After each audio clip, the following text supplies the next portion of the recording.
Can everybody take their seats? We're going to start now. Because sometimes the mic runs out of battery or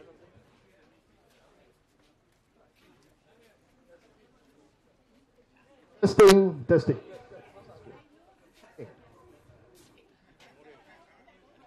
Okay, we're going to move to our next speaker, Khoo Salma, who really needs no introduction. She's going to talk about the Klang Wars, which really shifted the course of history. Over to you, Salma. Thank you. Thank you. Good morning. Okay. Okay. I started with this Klang War. For the young people, I try to do it like a, Avengers Civil War. I don't know whether this is bright enough. Make it a bit brighter. So I call it the Endgame because the Battle of Kuala Lumpur is the most decisive. And just to simplify it, we'll have Team A and Team B. Team A is like, we fight for friends, family, and justice. And Team B fights for, it's a war of aggression. Okay. So Team B actually come from outside of Kuala Lumpur and they come and attack Kuala Lumpur. Team A is defending. They are the resistance. Okay. So it is the last major battle of the Klang War, and the site is Old Kuala Lumpur. It took place from 1872 to 73, and they were fighting over the control of tin production in upriver and also tin taxes down the river. So Team A and Team B, I'll explain later. Team A has the old-fashioned weapons, right? They got kris and sword. And then Team B has, guns. Okay, so just to put it in a sort of a context, this is part of a movement to vernacularize history, because history is usually written by the winners, and colonial narrative will say that, okay, these troublemakers upstream in Kuala Lumpur, we had to go in and pacify them so that trade can be uninterrupted. So there's always a narrative which says that, the imperial forces are the ones that bring in Pax Britannica, right? And we civilize the interior, and therefore we develop Tanah Melayu. But in subaltern studies, you actually talk about history from the other side, the underclass. Let's say from the point of workers or peasants and people in the periphery, not in the metropolitan capital. And I'm going to give very brief history of the Klang War. Before the Klang War, there were already other troubles in the peninsula. There was the Rawa War between two groups of Rawa, and there was also the Pahang War. So in Kuala Lumpur, what happened was you have upriver and downriver. Upriver was under, Klang River was under Raja Sulaiman, and when he passed away, without realizing the potential of the upriver Klang Valley, so the rights were given to Raja Abdullah. So at the beginning of the war, Raja Abdullah controlled Klang downstream and Kuala Lumpur upstream. Then Raja Abdullah and his brother opened up the mines in Ampang. So the triggers for the Klang War was that Raja Mahdi, he felt that, he should be the one that inherit control over the Klang River. And as a royal, he is not supposed to be taxed, but he was taxed in Klang. So he's already waiting for a fight. And the opportunity came when there was a skirmish in Bukit Resam, outside Datuk Bandar Yasser's fort. So the Bugis had been placed on Bukit Resam. I'll show you where it is later. And then the Batu at Baras and Sumatran said, okay, we will back Raja Mahdi, Team A. Okay, so at this point, the Bugis just left Kuala Lumpur because they were chased out, and the main battle was the battle for Klang. So Raja Mahdi versus Raja Abdullah. This is what you read in the history books. And then this was the start of the Klang War. It lasted for 7 years, and it's also called, the Klang War is also called the first Trans-Peninsular Civil War, because actually all the states, many states were involved, including Pahang, including Kedah, including Negeri Sembilan, including Perak. And, okay. So the next year, Raja Mahdi already took over Kuala Lumpur and Klang. And there were some attacks by, there was still like fights breaking out here and there. But the decisive battle, the next one, is the battle for Klang, where there was a siege on Raja Mahdi's fort until, the men, women, children, the elderly, and all that, they were basically starved out. And so Raja Mahdi's forces were starved out.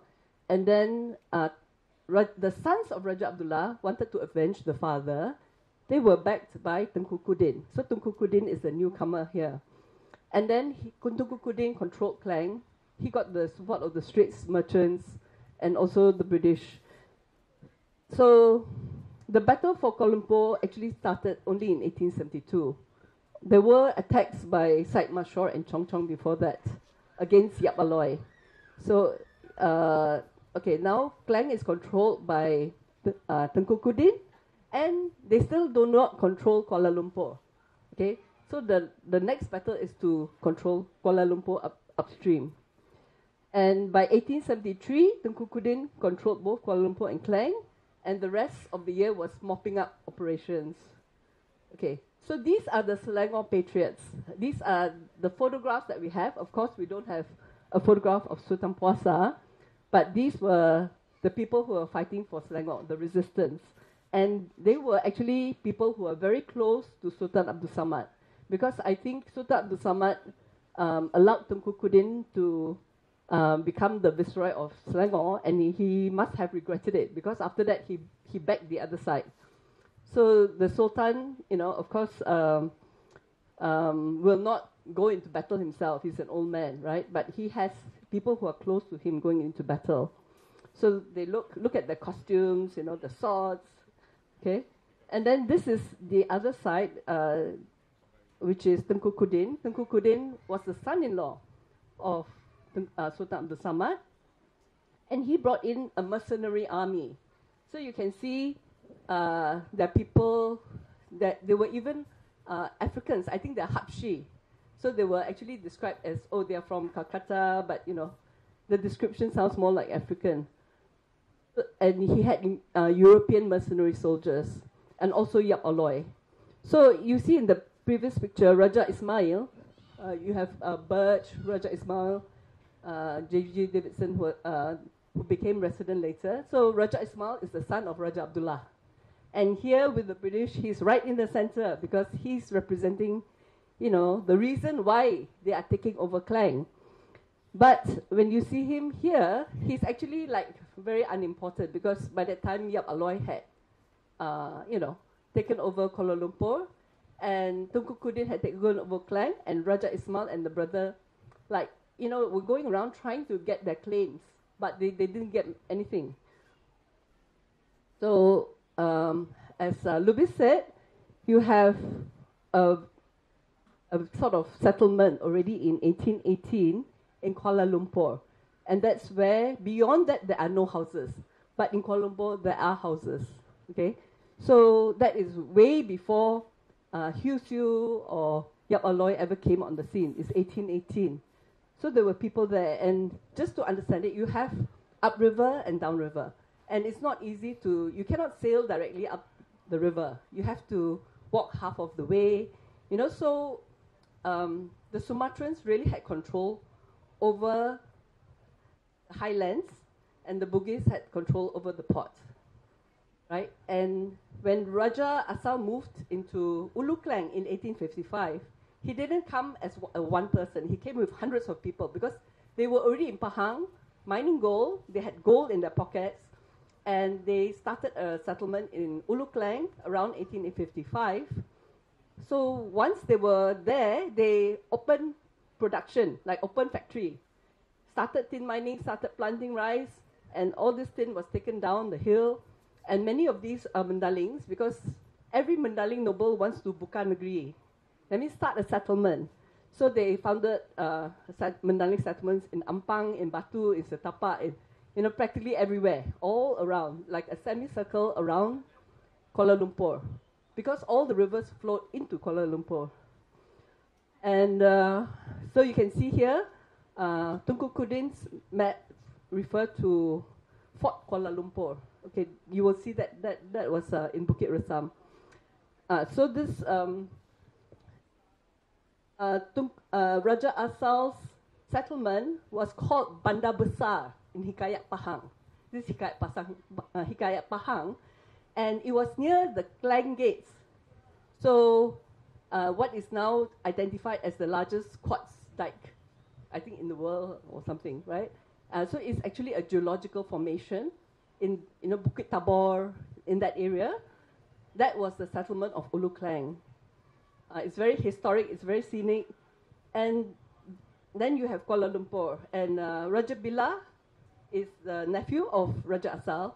So he's the one that traded between Ulu Klang. He would bring it down to Kuala Lumpur. And from Kuala Lumpur, he would bring the tin down to Malacca.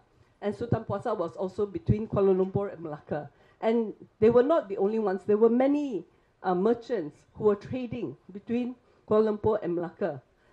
So they would get, in that semicircle, all the tin production upriver comes to Kuala Lumpur, which is the meeting point of, the pass, the jungle pass, right? And also the river. The jungle pass and the river all meet in Kuala Lumpur. It's very strategic.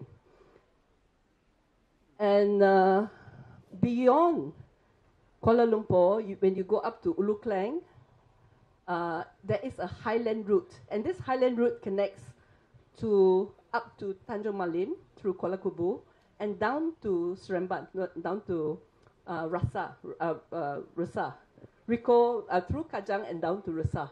So that's how they got the tin down. They would actually get the Korinchi potters to walk down with the tin they were carrying, and the Korinchi potters walk up with rice. They carry rice up, menggalas, up to, from Sungai Ujung, go up to Kuala Lumpur with rice and come down with tin. The men were carrying it. And you can, this is a kind of schematic. You see, you have the 5 rivers which are controlled by the 5 Rajas. I mean, the Selangor, like the prince, of Selangor, the princess of Selangor. And you have Ulu and Ilir. So there's always a different dynamic between Ulu and Ilir. So what happens in the Ulu, the Ilir actually may not know, or, they are basically the ports at the Kuala, right? And Kuala Lumpur is a bit different from the other ones. Lukut is a very short river, so it doesn't go up to the Ulu. But Kuala Lumpur goes up to Ulu Klang, and through there's a Genting. There's a pass to Pahang. You can go to Pahang, and the Pahang people can also come to Kuala Lumpur.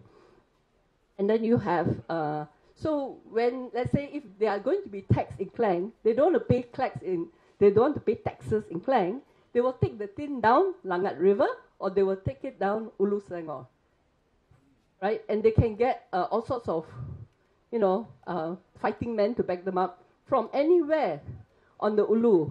So there's Ulu Selangor, Kubu Selangor, there's a Kubu there, and then there's Ulu Bernam. So these are all their friends. All the Highlanders are all connected. So don't think that we are just connected by sea at that time. The Highlanders are all connected through the jungle tracks. Of course, the jungle tracks were first made by the Orang Asli. And then when the Sumatrans came, they widened them. And they use it for carrying materials. Okay, so now I couldn't figure out where Taman Tugu is, but in this map, we are somewhere, let's say here, right? And of course, Kuala Lumpur is just over there. So let's just imagine what Kuala Lumpur was like at that time. This is Frank Swettenham's map where he says there's a Malay Raja's house on the hill. So we try to imagine where that is. And then the Kuala Lumpur was divided into the Malay Quarter, north of the confluence, north. And then the Chinese Quarter a bit south. I mean, they're just totally adjacent. They're just next to each other on different sides of Market Square. So this is a photograph from 1879, and we actually have it in very high resolution. So we can actually see, not just the mosque And Bukit Nanas is covered with forest, but you can see them building a bridge, which happened in 1879 for Sultan Abdul Samad's visit, and that's why they had to build a bridge. And you can see them building in the bridge, you know, Market Street Bridge. So from there, we try to reconstruct also with the maps. We think the photograph was taken from where the eye is. So there was the mosque, it's the orange square, and there's also a tobat, Sultan Puasa's tobat. Okay, here you see it again in that map, and you can see that the river actually changes shape because every time it floods, and because of all the sediment from the tin mines, it will change shape a bit. So it's very hard to reconstruct exactly what it was like. But what's important in this map is that this is was the unpublished map. There are two rivers. So where there are settlements, there have to be rivers because they need fresh water, right? Fresh water, that's the most important thing. And for Muslims, of course, they have to do the wudu and all that. So where there's a mosque, there must be something, you know, a river or a stream feeding into it. And so there's another river down here. And later you will see why there are two forts on each of the mounds. So we tried to find out where is Tunku Kudin's fort. And when Lubis wrote this book, we just reconstructed where is Bukit Resam. That is where Tunku Kudin's fort was. But later on, Bruce found this map. And true enough, is where Bukit Makhamah is, the Court Hill. Now Maybank. So Maybank was where Tunku Kudin and before that, Datuk Bandar Yaseh, they were all in that fort. Whereas Sultan Puasa was in Bukit Nanas, and our hypothesis, I say, of course we cannot prove, is that it was actually the site given to the Roman Catholics. So for years I've been wondering, why is it a five-sided site? Why is the site given to the Roman Catholics five-sided? You don't give away you don't survey a five-sided site and then give it away. It's because there was a fort there. Forts are five-sided, right? So that you don't have any blind corners. So according to the oral accounts, I mean, they were written later, but Sultan Puasa had his stockade. This is the Malay Raja's house on the hill. And not only they had a kubu, they had a kota. So actually the kota is a big settlement. It's a township, really. And before the war started, they all moved into the stockade. They moved into the stockade, and there's a description of that. And then this is Bukit Resam, which is the Court Hill, first occupied by Datuk Bandar Yaseh, and then after that Tunku Kudin. And then Syed Mashhur later attacked it and took over and became the Chia Ying Chu. He gave it to the Chia Ying Chu. So it became the Chia Ying Chu stockade. They also call it Bukit Pokok Terap. And then this is later on, when the British came, they called this hill where the public gardens are, Bukit Seri Indra Susunan. Very fancy title. Okay, so we'll come back to this map later. But the account of the attack on Kuala Lumpur, we have an account by Tuan Abu Bakar, which was written in the 20s and 30s. Because he wrote it on a series of exercise books. And he drew this very naive kind of picture. And he said when his father died, the father was buried in Kubu Nanas, and they had the nine drums, the Gondang Sembilan. They played for him. They had like gun salute, with the cannons and all that. Okay, so let's skip this. Okay, so you can see this was, I think, the church later on, is it? And that would be roughly where it was, but you can see it's an elevated position. Okay, so I have this Sultan Puasa Stockade, Tunku Kudin's garrison. There's Team A and Team B. Team B is a mercenary army. There's the Dutchman, Italian, European, Eurasian, non-commissioned officers, sepoys, Indians, Orang Habshi, and they also had native fighters. I think he was Minang, Raja Layang, who was the only group on the other side. And Team A, you have the Mandailing, Rawas, Tambuse. And okay, there were Tunku Kudin in 72 sent his men, his army, to set up a garrison on Bukit Resam, on Court Hill. And one day, 2 of the soldiers came down and they started frolicking around the town. This is according to the accounts, you know. And then they just took whatever they want from the market. And they took a chicken which belonged to the villagers. So these villagers is like, hey, you know, I don't care who you are. You have to pay for that chicken. So they chased the soldiers, you know. And the whole village came out and demanded, you know, payment. And then after that, Sultan Puasa, Raja Osman Jabar Main and Haji Doreen were called up to the fort, you know, and interrogated, intimidated, and then the villagers said, hey, these are not friendly people. We have to prepare for battle. So, so the battle started maybe July, August, when, you know, and they started in a very formal way. They declared war. They will pasang meriam, and then they will get up and make salawat, and then make dua, and then wave the flag and all that. You know, in those days, you have to actually announce that you're going to do battle, right? So Team A, they started with just the people on the hill, and then later on, all these people joined them. Raja Asal, Sultan Bangkahulu, with the Rawas from Tanjung Malim, Raja Amin, with the Rawas from, I can't remember where, but Imam Prang Periok and his Orang Kampa from Ceras, then Raja Mahmud Tunku, Panglima Raja Berkat Riau, Raja Laut, Raja Indut. These are the Orang Selangor. And Said Mashor with Chong Chong and his own group of Rawas. And, okay, so in the battle between the 2 forts, so this Tuan Abu Bakar, he describes that, you know, these Malays are so, they're genius, okay? They built a fort up on top of the fig tree, and then they used the hand cannon, and then they shot down, and then at the end of the day or the week or something, you know, all these, the garrison just split because they were being shot from all sides, not from just Bukit Nanas, but also from the top of the tree. So, so what happened was that this account is very important because according to the British accounts, and as you know, war is propaganda. War is a war of disinformation, right?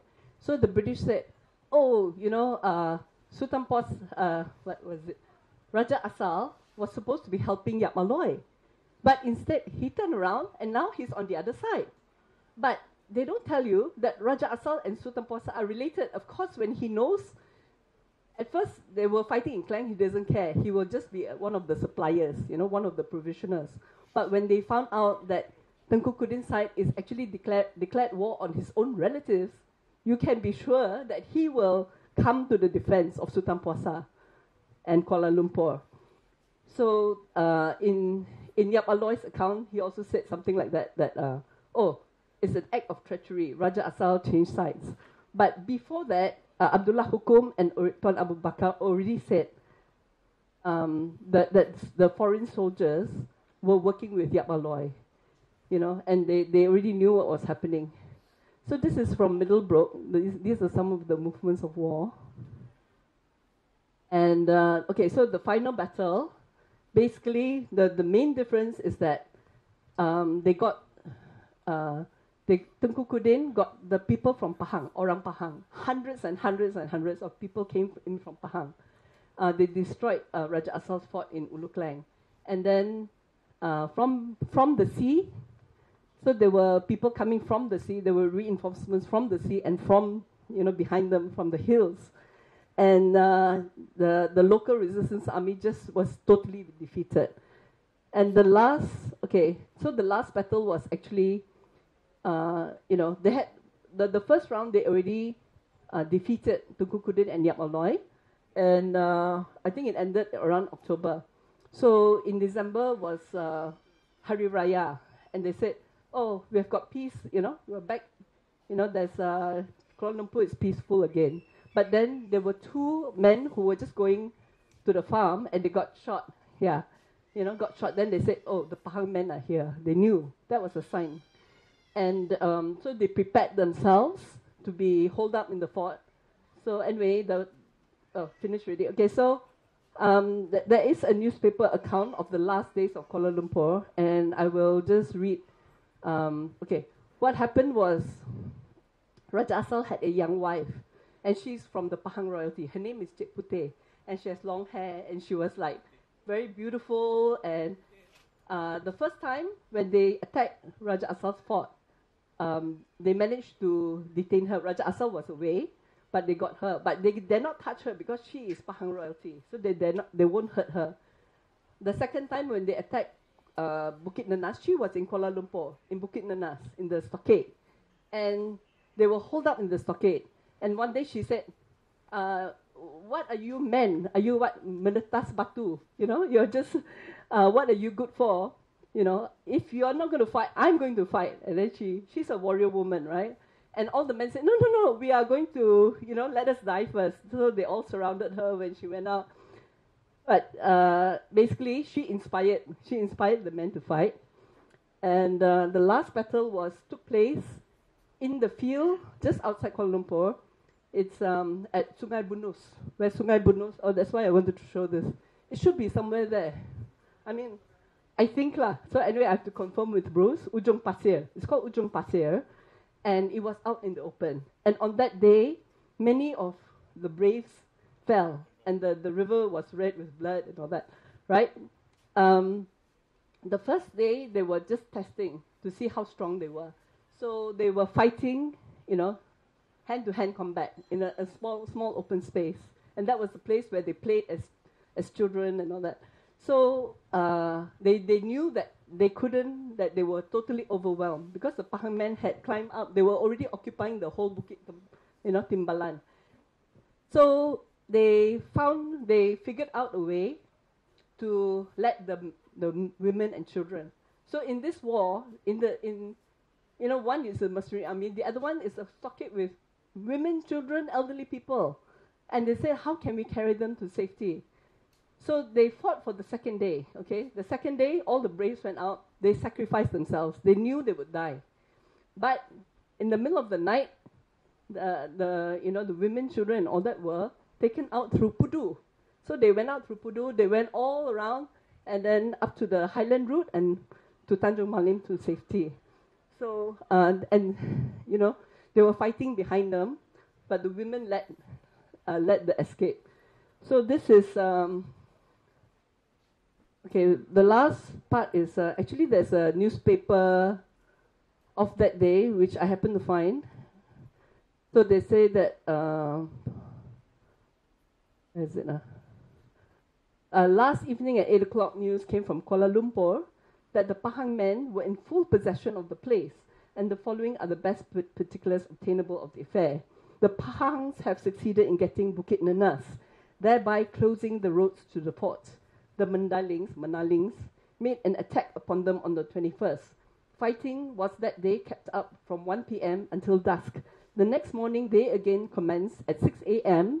and kept it up until 10 p.m. when operations were closed for the day. The next morning, seeing and hearing no one in or about the fort, the Pahangs entered and found the place deserted. Thus, Kuala Lumpur fell on the 23rd of March, 1873.